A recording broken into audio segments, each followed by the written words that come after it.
Home electronic PCB repair centre में आपका स्वागत है। आज हम पावर सप्लाई के बारे में आपको जानकारी देंगे, जिसमें कि आप किसी भी इलेक्ट्रॉनिक सर्किट में पावर सप्लाई का मेन रोल होता है। और ये मैं आपको बता दूं, अगर आप पावर सप्लाई रिपेयर करना सीख गए तो समझ लो कि इलेक्ट्रॉनिक का 40% फॉल्ट जो आप निकाल लेंगे, क्योंकि अधिकतर जितनी भी पीसीबी होती हैं सभी में पावर सप्लाई होती है। और पावर सप्लाई किस प्रकार से काम करती है और किस प्रकार से आप रिपेयर करेंगे उसे आप ध्यान से देखें और समझें। अगर पावर सप्लाई कॉन्सेप्ट आप समझ गए तो समझ लो कि 40% फॉल्ट आप निकाल लेंगे। तो किस प्रकार से चेक करते हैं ये आप ध्यान से देखना अच्छी तरीके से। अब हम इसकी जो पावर सप्लाई लगा देते हैं। पावर सप्लाई लगाने के बाद क्या होगा, नमस्कार,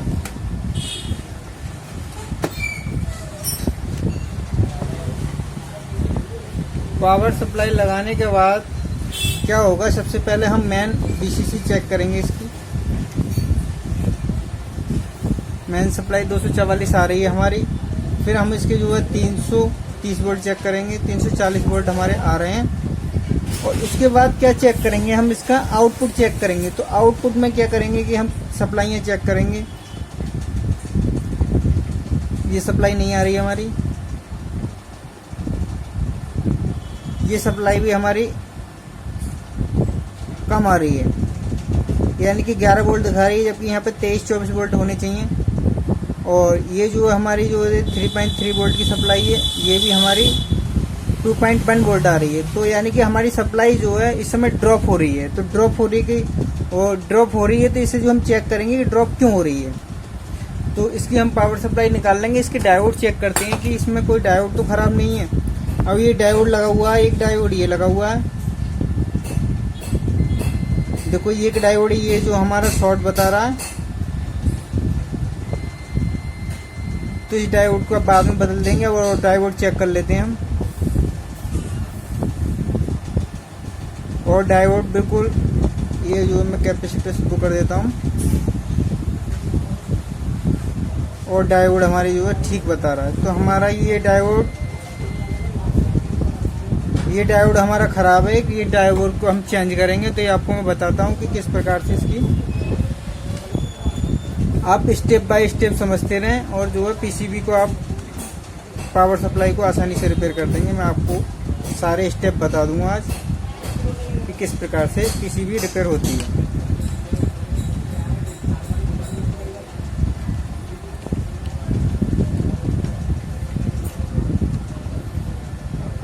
और आप इस वीडियो अच्छी तरीके से देखते रहा करें, आपको वीडियो से कुछ ना कुछ मिलेगा जरूर।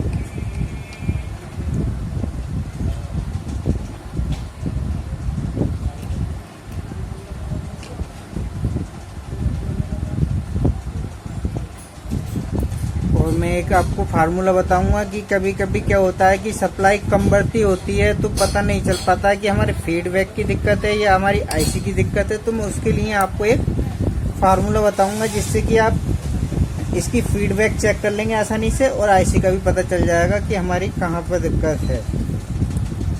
तो इस तरीके से आप चेक कर लेंगे आसानी से।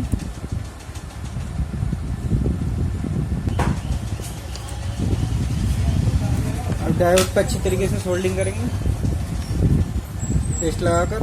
पेस्ट जरूर लगा ले करें आप, इससे सोल्डिंग अच्छी आती है हमारी।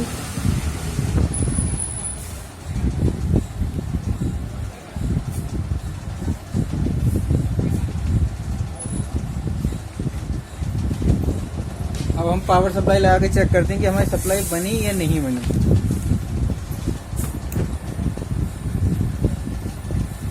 अब देखते हैं हमारी ये जो है हमारा ये आ गए हमारे 240 वोल्ट, ये हमारे आ गए 330 वोल्ट। और हम ये चेक करते हैं कि हमारी ये जो है, सबसे पहले देखते हैं 3.4 वोल्ट हमारे बने नहीं बने। तो ये 3.4 वोल्ट बन चुके हैं हमारे। और ये जो है पहले जो सप्लाई आ रही थी तो ये हमारी देखो 23-24 वोल्ट आ चुकी है।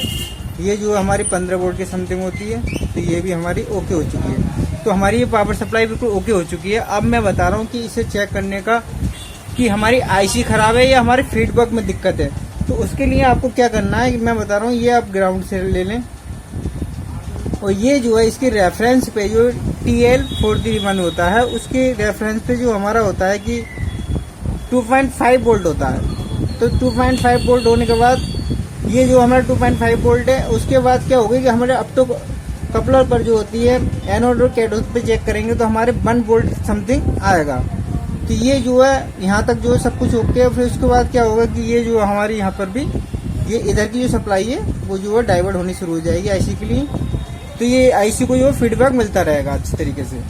अब क्या होता है कि अब कभी कभी क्या होता है कि आईसी या फीडबैक में दिक्कत होती है तो हमारे वोल्टेज बढ़ जाती है जिससे कि आगे का सर्किट खराब हो जाता है। तो उसके लिए आपको क्या करना है मैं आपको एक फार्मूला बता रहा हूँ।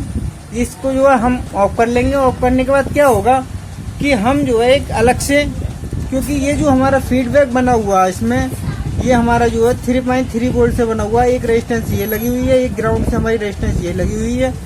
तो क्या है कि हम इसे जो है 3.3 वोल्ट अलग से देंगे।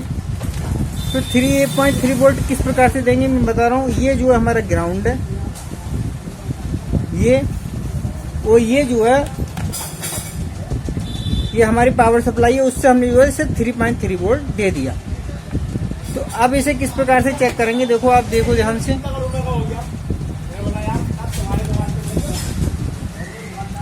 अब ये जो है हमने 3.3 वोल्ट दे दिया। अब 3.3 वोल्ट यहाँ पे चेक करेंगे। ये हमने अलग से 3.4 वोल्ट दे रखा है। अब क्या करेंगे कि अब हम इसके रेफरेंस पे चेक करेंगे। ये रेफरेंस पे हमारे इसके 2.5 वोल्ट आ चुके हैं और इसके जो है एनोड और कैथोड पे चेक करेंगे 1 और 2 पर। तो ये हमारे जो है 9.35 यानी कि ये वोल्ट आ रहे हैं। अगर हम इसे थोड़ा सा वोल्ट बढ़ा देंगे तो ये जो हमारा 1.1 वोल्ट के समथिंग हो जाएगा। तो इस प्रकार से आप ये वोल्ट अगर हमारे यहाँ तक आ गए तो हमारा इधर का आउटपुट जो सेक्शन है वो बिल्कुल ओके है। फिर क्या होता है कि अगर आप फिर भी अप डाउन हो रही है तो हम क्या करेंगे, ये अप टू कपलर बदल देंगे। अप टू कपलर बदलने के बाद भी अगर हमारी जो है नहीं होती है तो हमारी ये आईसी खराब होती है, पावर आईसी खराब होती है। तो इस प्रकार से आप जो है आउटपुट सेक्शन चेक कर सकते हैं और बड़ी आसानी से तो हमारी ये पता चल जाएगा। इधर के सेक्शन को हमें अब चेक करने की आवश्यकता नहीं है और जो है अप टू कपलर को बदल के और आईसी को बदल के जो है हमारी जो ये पीसीबी जो है ओके हो जाएगी। तो इस प्रकार से आप जो है किसी भी सप्लाई के लिए चेक कर सकते हो। यह मेरी जो रेडीमेड सप्लाई बनी हुई है मैंने उससे जो है 3.5 वोल्ट दिए इसे। तो इस प्रकार से अगर 12 वोल्ट का अगर रेफरेंस बना हुआ है तो हम 12 वोल्ट देंगे, यानी कि जितने वोल्ट से हमारा रेफरेंस बना हुआ होता है हम उतने वोल्ट यहाँ दे कर हमारे जो है ये रेफरेंस वोल्ट चेक करके और जो अप टू कपलर पे 1 वोल्ट चेक करके हमारे आउटपुट का पता चल जाता है। तो इस प्रकार से आप किसी भी पीसीबी को चेक कर सकते हैं और जो है इस तरीके से जो है हमारा जो है पीसीबी रिपेयर करना आसान हो जाता है। तो इसी प्रकार से अगर आपको वीडियो अच्छी लगी है तो चैनल को लाइक करें, कमेंट करें, सब्सक्राइब करें। जय हिंद, जय भारत।